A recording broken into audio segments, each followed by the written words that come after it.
زخم کھائے گا، نعوذ باللہ۔ یہ کہتے ہیں کہ معاویہ نے ایک عورت کو 30,000 درہم دے کر کہا کہ کسی طرح حضرت عائشہ کو ختم کر دے، چنانچہ اس عورت نے حضرت عائشہ کو چونے کے گڈھے میں اتار کر اوپر سے پانی ڈال دیا جس میں وہ جل بھن کر رہ گئیں، اور یہی گڈھا ان کا یہی گڑھا قبر کا گڈھا بن گیا۔ جوامع الکلم حصہ اول صفحہ 242۔ اس طرح کے واقعات یہ صحابہ کرام کے تعلق سے دشمنیاں امت کے اندر پھیلانے کے لیے، اور یہ تو کوئی بات ہی نہیں ہے۔ اور آئیں دیکھیں آپ، اور آئیں علم لدنی اور الہام ربانی کے شہپارے ذرا سماعت فرمائیں۔ یہ کہتے ہیں کہ ایک بزرگ تھے کہ پیر امین الدین کا ذکر ہے کہ وہ ایک آتش پرست کے لڑکی کے اوپر عاشق ہو گئے۔ یہ جوامع الکلم حصہ اول صفحہ 29 پہلی مجلس کا یہ واقعہ ہے۔ ایک مجلس میں جو 24 رجب سن 802 ہجری میں خواجہ صاحب کی مجلس تھی، اس کے اندر یہ بیان دے رہے ہیں خواجہ گیسو دراز۔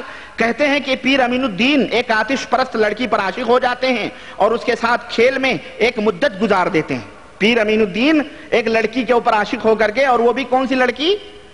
ہندو آتش پرست جو آگوں کی پوجا، اور ایک مدت اس کھیل میں گزار دیتے ہیں۔ آج کل ایسی بھی شادیاں ہو رہی ہیں ہمارے ملکوں میں، کہتے ہیں ٹرائی کر لو پہلے پھر شادی کرو۔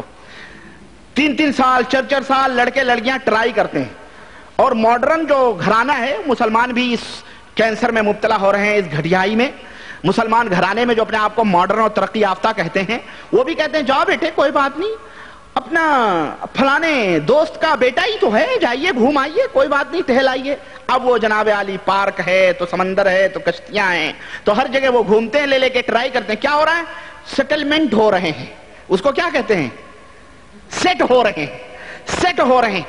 لڑکے لڑکی ایک دوسرے کو سمجھ رہے ہیں، ایک دوسرے کو بوجھ رہے ہیں، ایک دوسرے سے دل مل رہا ہے، شادی ہوگی۔ تو اسی طرح سے یہ حضرت جو تھے پیر امین الدین عاشق ہو گئے اور ایک مدت گزار دیے، پھر بھی ان کے 700 مرید ان کے ساتھ برابر اعتقاد قائم رکھے ہوئے تھے۔ کتنے مرید؟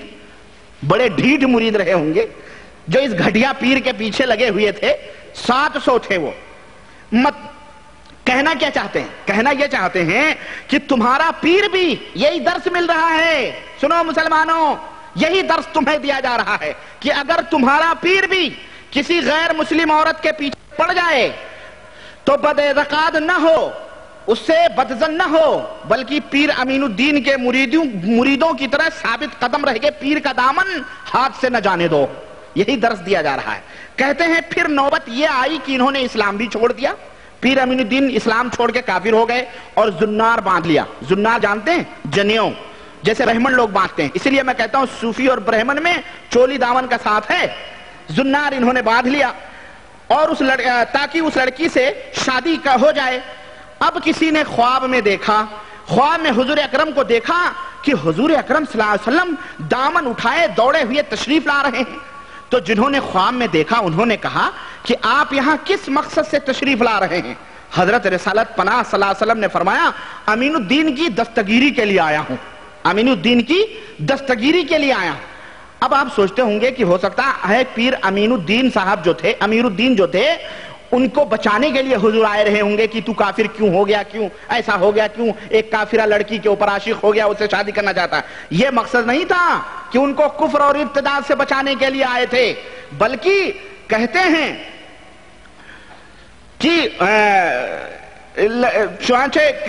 کہ میں اس لڑکی سے شادی کرانے کے لیے آیا ہوں۔ دستگیری مطلب اس لڑکی سے، اس کافرہ لڑکی سے شادی کرانے کے لیے ہوتی ہے، چنانچہ وہ کافر و مرتد ہو کر اس لڑکی سے شادی کر لیتے ہیں۔ یہ درویشوں کی کہتے ہیں یہ درویشوں کی درویشی ہے جو ہماری سمجھ میں نہیں آتی ہے۔ حضرت خواجہ بندہ گیسو دراز فرماتے ہیں یہ درویشوں ہیں، بھئی درویش ہو گئے، ان کی یہ سمجھ میں نہیں آتی، یہ باتیں نہیں آتی۔ سوچیں آپ، یہ درویشی ہے، ایک کافر اور مرتد، ایک کافر عورت سے شادی کرانے میں دستگیری کے لیے حضور خود دوڑے تشریف رہے ہیں۔ اسی طرح سے اور آئیں آپ بتائیں، یہ تو لڑکیوں کی عشاقی رہی۔ یہ وہ کتاب ہے جو علم لدنی ہے، جس کے لفظ پر قرآن و حدیث کی مہر لگی ہے، جس کے لفظ پر کیا لگی ہوئی ہے؟ یہ قرآن و حدیث ہے۔ دیکھیں آپ مسلمانوں، دیکھو اور دیکھو، لونڈے بازی جس کو کہتے ہیں، بے داڑھی موچھ والے لڑکوں کے سے پیار محبت عشق لڑانا، ان لوگوں کا خاص کام رہا ہے۔ چنانچہ ایک جو ہے شیخ ابو الرضا کے ملفوظات میں یہ بات تحریر ہے کہ کسی نے حضرت شیخ کی خدمت میں بعض صوفیوں کا ایک قول نقل کیا ہے کہ اقرب الطرق الی اللہ رؤیت الامارد، یعنی حسین لڑکوں کو دیکھنا، گھورنا اللہ تک پہنچنے کا قریب ترین راستہ ہے۔ حسین لڑکوں کو آپ گھور کے دیکھیں، یہ اللہ تک پہنچنے کا قریب راستہ ہے۔ کہتے ہیں کہ ایک پیر صاحب تھے، ان کے ہاں ایک دفعہ قوالی ہو رہی تھی، قوالی کی محفل جمی ہوئی تھی، لوگ آ رہے تھے۔ اچانک پیر صاحب کی نظر ایک نہایت ہی حسین اور خوبصورت لڑکے پر پڑ گئی۔ آپ نے اس کو بلایا، اس لڑکے کو بلایا، پوچھا نام کیا ہے؟ اس ظالم نے کہا ہر سروپ، یعنی خدا کا روپ۔ میرا نام کیا ہے؟ ہر سروپ، یعنی خدا کا روپ۔ حضرت نے جب یہ بات سنی تو بس وجد آ گیا، حضرت کے اوپر حال آ گیا اور ناچنے لگے۔ فرمایا قوالی تو یہی ہو گئی، قوالی تو یہی ہو گئی، اور اس لڑکے کو بٹھا کر اس کے چاروں طرف ناچنے لگے، رقص کرنے لگے، اور تقریباً 2.5 گھنٹے تک رقص کرتے رہے۔ کتنے گھنٹے تک؟ 2.5 گھنٹے تک رقص کرتے رہے۔ چنانچہ شیخ اوحد الدین کرمانی کا ایک ذکر کیا گیا جوامع الکلم میں، بندہ گیسو دراز ذکر کرتے ہیں اپنی کتاب جوامع الکلم حصہ اول صفحہ 274 کے اندر کہتے ہیں کہ شیخ اوجد الدین کے کرمانی، ان کی نظر نابالغ لڑکوں کے اوپر پڑی ہی رہتی تھی۔ ایک تو ہے پڑ جانا، ایک ہے پڑا رہنا، ان کی نظر پڑی رہتی تھی۔ اور اگر سماع میں سماع سمجھتے نا، سماع قوالیاں جہاں ہوتی ہیں بھائی، سماع اسی کا نام رکھا گیا۔ خاص اصطلاحات ہیں صوفیوں کے، اور ایسے اصطلاح رکھے ہوئے ہیں کہ اللہ کی پناہ آپ سوچ بھی نہیں سکتے کہ وہاں یہ تمام سب چیزیں ہوتی ہیں۔ سماع مطلب قوالیاں ہو رہی ہیں، سننا، یعنی قوالیاں، ناچ گانے جو کچھ بھی ہوتے ہیں ان کو سماع کہا جاتا ہے۔ چنانچہ سماع کی محفل جمی ہوئی تھی، اور کوئی لڑکا اوحدی کے سامنے آ جاتا تو وہ دوڑتے اور اس کے اوپر گر پڑتے، اس لڑکے کے اوپر دوڑ کر کے گر پڑتے۔ ایک کمسن شوخ چشم نے ارادہ کیا کہ اگر یہ میرے اوپر گرے گا تو میں اس کو کٹار مار دوں گا، ہاں اس کو میں مار دوں گا، چاقو مار دوں گا۔ چنانچہ شیخ اس کے اوپر جا کے گر پڑے، اور وہ لڑکا بے ہوش ہو کر گر پڑا اور مر گیا۔ وہ لڑکا بے ہوش ہو کر کے گر پڑا اور مر گیا۔ تو شیخ نے فرمایا کہ اللہ کے قہر کے سامنے کب کوئی کھڑا رہ سکتا ہے؟ سوچیں، یہ اللہ ہیں، یہ ان کا قہر تھا، ان کا جلال تھا۔ اگر اس لڑکے نے، بیچارے نے، یعنی اس امرد نے، اس بیچارے لڑکے، حسین اور خوبصورت لڑکے نے شیخ کے اس پر گرنے سے ناراضگی ظاہر کی تو اس پر اللہ کا قہر ٹوٹ پڑا، اور اگر وہ اپنے آپ کو پیش کر دیتا شیخ کے لیے تو گویا وہ بہت بڑا کیا تھا، شیخ کا متقد، اور اس کے اوپر رحمتوں کی برکھا ہوتی، رحمتوں کی بارش ہوتی۔ اس لیے حسین لڑکوں کو چاہیے کہ کوئی صوفی ان کے اوپر آ گرے، یہی کہنا چاہتے ہیں کہ اگر کوئی صوفی ان کے اوپر آ گرے تو قطعاً کوئی مزاحمت نہ کرو، بلکہ جیسے کہہ رہے ہیں ویسے کرو، سمجھ رہے ہیں، خاموش رہو، ورنہ اللہ کا قہر ٹوٹ پڑے گا۔ یہ ہے وہ کتاب، ہنستے اور رونے کی بات ہے، خواجہ بندہ گیسو دراز گلبرگہ والے کی کتاب ہے یہ، جس کے لفظ لفظ پر قرآن و حدیث کی مہر لگی ہوئی ہے۔ دیکھیں آپ، اور ہمارے ایک بھائی نے بتایا کہ خواجہ بندہ گیسو دراز کا کوئی نواسا تھا، ہاں چنانچہ آپ نے بھی دیکھی ہوں گی، ہم نے تو دیکھی ہے، ہمارے ہندوستان میں ہم نے دیکھی ہے کہ ایک بزرگ بیٹھے ہوئے ہیں لوٹا لے کر کے ایک دیوار پر، اور ایک بزرگ ادھر سے شیر کی سواری کر کے آ رہے ہیں، اور دونوں مسافہ کر رہے ہیں۔ اور ہمارے ایک صاحب نے بتایا، بھائی نے، کہ اصل میں خواجہ بندہ گیسو دراز کا ایک نواسا تھا، تو وہ دیوار کے اوپر بیٹھا کھیل رہا تھا، چھوٹا بچہ کھیل رہا تھا۔ اتنے میں ایک ولی حضرت ان کے نانا کے پاس ملنے آئے تو شیر کی سواری کر کے آئے۔ کس کی سواری کرتے ہوئے؟ شیر کی سواری کے اوپر آئے۔ تو اس لڑکے نے دیکھا، کہاں ہے یہ شیر کے اوپر بیٹھ کے آ رہا ہے۔ اس نے دیوار کو حکم دیا تو دیوار چلنے لگی۔ اور دیوار نے جا کر کے دیوار پہ بیٹھا، دیوار چل رہی ہے، ادھر شیر آ رہا ہے، ادھر سے دیوار آ رہی، اس نے دیکھا ارے رے رے ہم تو جاندار پہ بیٹھ کے آ رہے ہیں، یہ تو بے جانی کو چلائے لے آ رہا ہے۔ جب نواسے کا یہ عالم ہے تو نانا کا عالم کیا ہوگا؟ اوہو نعرے رسالت لگتی ہے، سمجھ رہے ہیں؟ یہ ہے، یہ کرامتیں ہیں، یہ کرامت۔ اور اللہ کی قسم ہے، اللہ کی قسم ہے، اس طرح کے فوٹو بنا بنا کے چھاپ چھاپ کے ہمارے ملکوں میں بانٹے جاتے ہیں، اور آپ دیکھیں کسی نہ کسی کے گھر میں جو ہے یہ فوٹو لگے ہوتے ہیں۔ اور آپ جو یہ کیلنڈر ویلنڈر بیچتے ہیں آپ فٹ پاتھوں کے اوپر، ان کے ہاں بھی اگر آپ ڈھونڈیں گے تو آپ کو یہ کہیں نہ کہیں فوٹو مل جائیں گے، اس طرح کے کرتے ہیں یہ۔ اچھا، یہ علم لدنی ہے۔ علم لدنی حاصل کرنے کا چلہ ذرا سن لیں۔ خواجہ صاحب فرما رہے ہیں کہ علم لدنی حاصل کرنے کے لیے چلوں کی بہت ضرورت پڑتی ہے، اس کے بغیر علم لدنی حاصل نہیں ہوتا۔ ہمارے یہاں بھی چلے کاٹ کے لوگ عالم بنتے ہیں، ہے نہیں؟ جھوری جھنڈی باندھ لیا، بوریا بستر لپیٹ لیا، کہاں جا رہے ہو؟ چلا کاٹنے جا رہے ہیں۔ کیا کرنے؟ ہم جاہل ہیں، بدکار ہیں، فاسق ہیں، شرابی کبابی تھے، چلوں سے ہم ولی ہو گئے، چلوں سے پاک باز ہو گئے، چلے کاٹتے ہیں۔ سمجھ میں آ رہی نا؟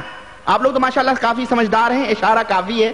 چلے کاٹ کے ولی اللہ بن رہے ہیں، چلے کاٹ کاٹ کر کے جناب علامہ بن رہے ہیں، چلے کاٹ کر کے حضور سے زیارت ہو رہی ہے، اور نہ جانے کیا کیا خرافات اندر اندر ہو رہی ہے۔ کہتے ہیں حضرت شیخ فرماتے ہیں کہ اپنی مجلس میں روز ایک شنبہ 13 رمضان سن 802 ہجری کی مجلس میں حضرت خواجہ بندہ گیسو دراز جوامع الکلم حصہ اول صفحہ 286 اس کے اندر فرماتے ہیں کہ عورتوں کا چلہ، سنو صوفی کا پیٹ کتنا بڑا ہوتا ہے، سنو ابھی تک آپ نے نہیں سنا تھا۔ عورتوں کا چلہ یہ ہے کہ 40 روز تک عبادت اور طاعت کریں۔